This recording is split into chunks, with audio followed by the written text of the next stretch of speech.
ഹരേ കൃഷ്ണ. എല്ലാവർക്കും മാധവത്തിലേക്ക് സ്വാഗതം.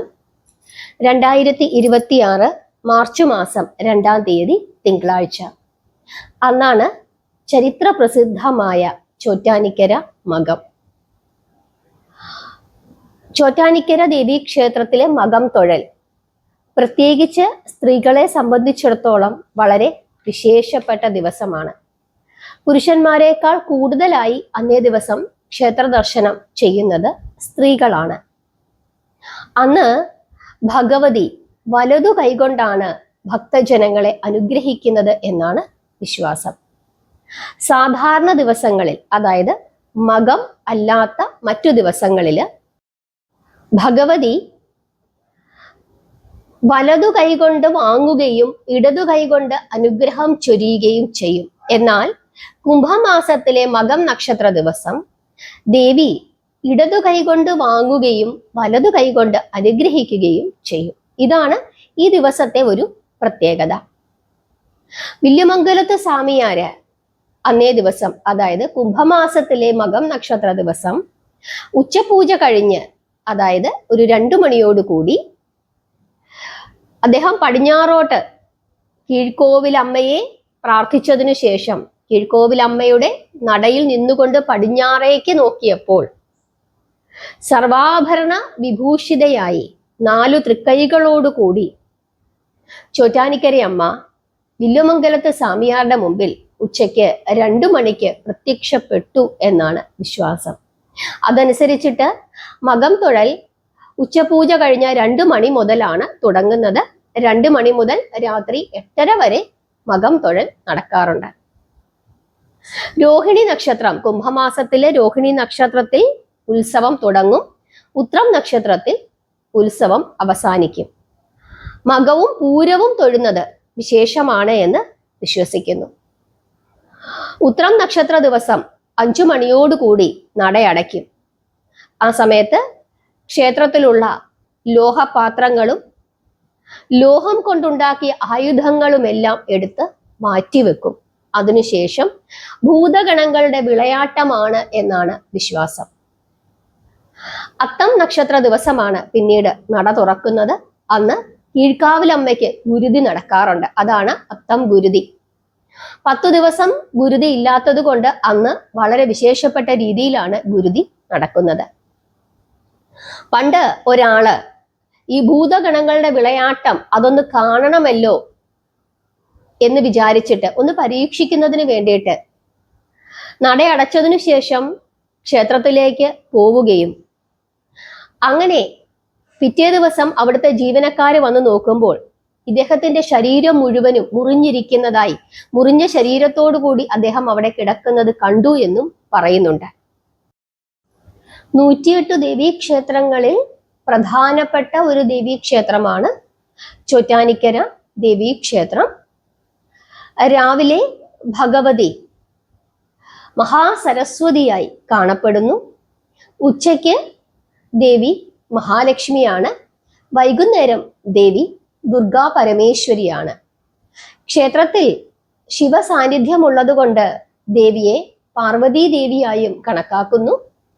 കീഴ്ക്കാവിൽ ഭദ്രകാളി രൂപത്തിൽ ഭഗവതി വസിക്കുന്നത് കൊണ്ട് തന്നെ 5 ഭാവങ്ങളിൽ ക്ഷേത്രത്തിൽ ഭഗവതി വസിക്കുന്നത് കൊണ്ട് തന്നെ മഹാദേവിയെ രാജരാജേശ്വരി എന്ന പേരിൽ അറിയപ്പെടുന്നു.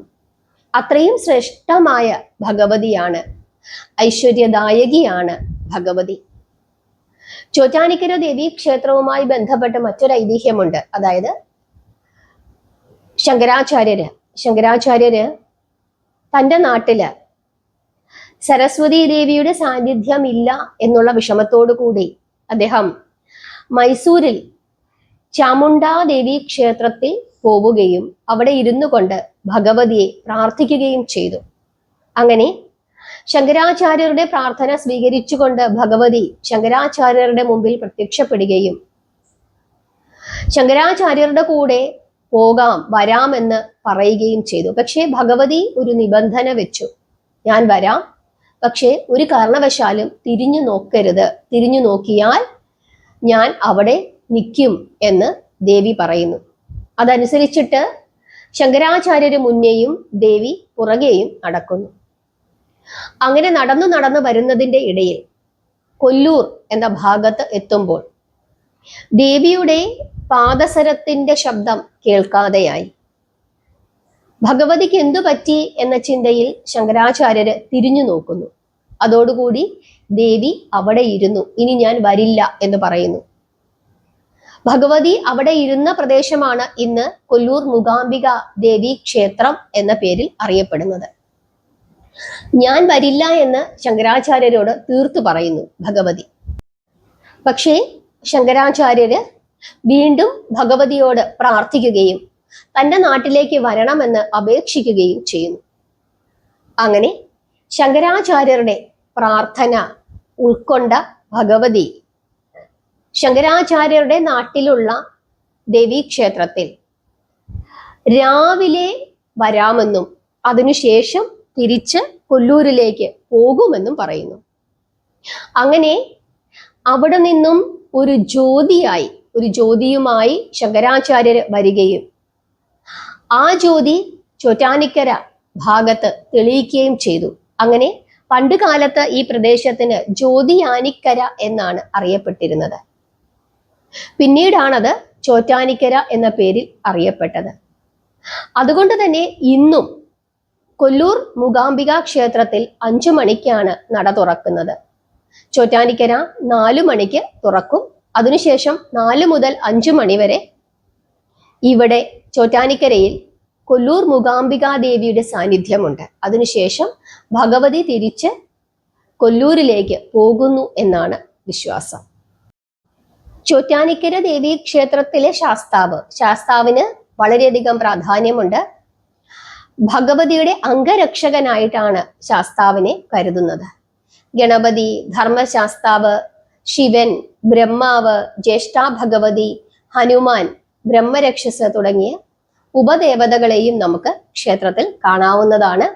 കീഴ്ക്കാവിൽ ഭദ്രകാളി രൂപത്തിലാണ് ഭഗവതി വസിക്കുന്നത്.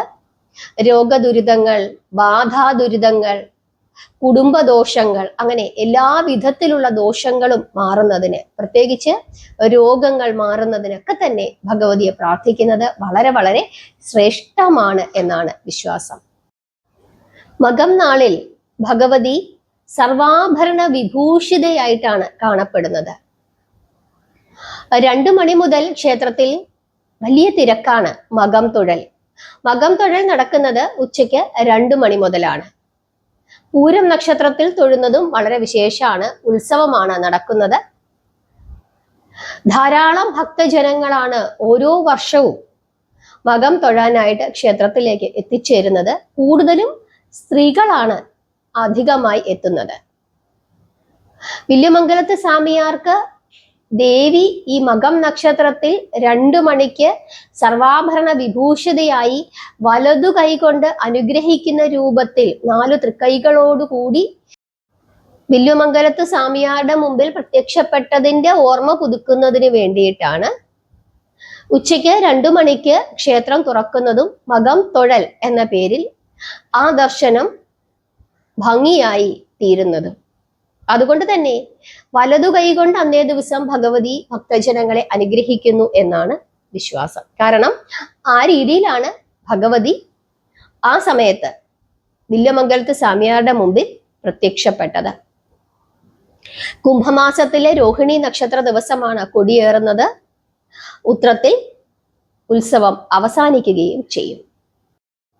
രാവിലെ മഹാസരസ്വതിയായും ഉച്ചയ്ക്ക് മഹാലക്ഷ്മിയായും വൈകുന്നേരം ദുർഗാ പരമേശ്വരിയായും ദേവി പ്രത്യക്ഷപ്പെടുന്നു. ശിവസാന്നിധ്യമുള്ളത് കൊണ്ട് തന്നെ പാർവതീ ദേവിയുടെ രൂപത്തിലും നമുക്ക് ഭഗവതിയെ ആരാധിക്കാവുന്നതാണ്.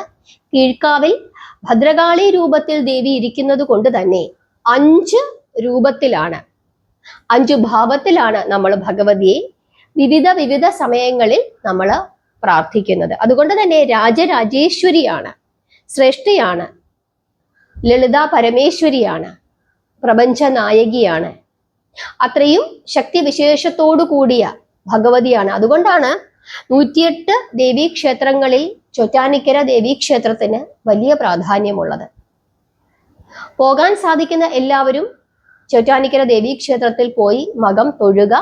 അതല്ലെങ്കിൽ ലോകത്തിന്റെ ഏതു ഭാഗത്തിരുന്നു കൊണ്ടും ഉച്ചയ്ക്ക് 2 മണി മുതൽ രാത്രി 8:30 മണി വരെ ഭഗവതിയെ പ്രാർത്ഥിക്കുക, ലളിത സഹസ്രനാമം ജപിക്കുക, ദുർഗാ സപ്തശ്ലോകി ജപിക്കുക, അമ്മേ നാരായണ ദേവി നാരായണ എന്ന നാമം ജപിക്കുക. ഭഗവതിക്ക് പ്രാധാന്യം കൊടുത്തുകൊണ്ടുള്ള നാമങ്ങൾ ഈ സമയത്ത് പ്രാർത്ഥിക്കുക. അതാണ് ചെയ്യേണ്ടത്. ദേവിക്ക് ചുവന്ന പൂക്കൾ കൊണ്ട് അർച്ചന ചെയ്യുക. ചുവന്ന നിറത്തിലോ നീല നിറത്തിലോ ഉള്ള ഉടയാടകൾ ഭഗവതിക്ക് സമർപ്പിക്കുക. ഇതൊക്കെ വളരെ വിശേഷമാണ്. ഈ ദിവസത്തിന്റെ പ്രാധാന്യം ഉൾക്കൊണ്ടുകൊണ്ട് എല്ലാവരും നാളത്തെ ദിവസം ഭഗവതിയെ പ്രാർത്ഥിക്കണം, നാമം ജപിക്കണം. എല്ലാവർക്കും മനസ്സിലായി എന്ന് വിശ്വസിക്കുന്നു. എത്ര പേര് ചോറ്റാനിക്കര ദേവീക്ഷേത്രത്തിൽ പോയിട്ടുണ്ട് എന്നും എത്ര പേര് മകം തൊഴുതിട്ടുണ്ട് എന്നും നിങ്ങൾ കമന്റ് ഇടുക. എല്ലാവരെയും ഭഗവതി അനുഗ്രഹിക്കട്ടെ. ഭഗവാന്റെ അനുഗ്രഹം എല്ലാവർക്കും ഉണ്ടാകട്ടെ. ഹരേ കൃഷ്ണ.